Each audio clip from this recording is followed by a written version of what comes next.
Guys ఇప్పుడు ఇంకోళ్ళ గురించి కూడా మాట్లాడాలి. అంత కంటెంట్ ఇచ్చాక మాట్లాడకుండా ఉంటాం. ఆ సోనియా అనమాట. ఆవిడ ఇంకో ఇనయ ఇంకో శోభ అంటున్నారు కానీ అట్లీస్ట్ వాళ్ళు పాయింట్ ఉంటూ మాట్లాడేవారు. ఈవిడ ఏంటో కావాలని గొడవలు పడుతున్నారు అనమాట. అంటే బిగ్ బాస్ కావాల్సింది గొడవలే అని ఈవిడికి తెలిసిపోయింది.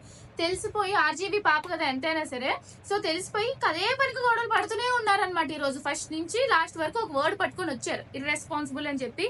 ఆ వర్డే మొత్తం సాగు తీసుకుంటూ వచ్చారు. ఫస్ట్ కిషన్ లో బేబక్కతో గొడవ, ఆవిడైతే అసలు పట్టించుకోలేదో, ఏ వాక్కుంటే వాక్కునే అని వదిలేసింది. నెక్స్ట్ శేఖర్ భాషతో గొడవ. యాక్చువల్లీ శేఖర్ భాష వాళ్ళకి తప్పు ఉంది, ఫుడ్ తో ఆడుతున్నారు. సో ఇప్పుడు చెప్పింది ఫుడ్ తో ఆడకండి, కానీ నీకు ఆరెంజెస్ ఇవ్వను, మీరు తినకూడదు, ఇలా కమాండింగ్ గా మాట్లాడారు అనమాట.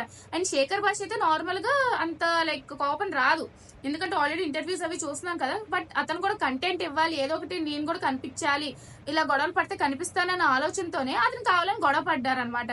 ఏంటి ఇప్పుడు నీకు ఫుడ్ లైక్ బిగ్ బాస్ ఏమైనా రూల్స్ చెప్పారా, నేను తినకూడదని నేను ఆడకూడదని అంటే ఆవిడేమో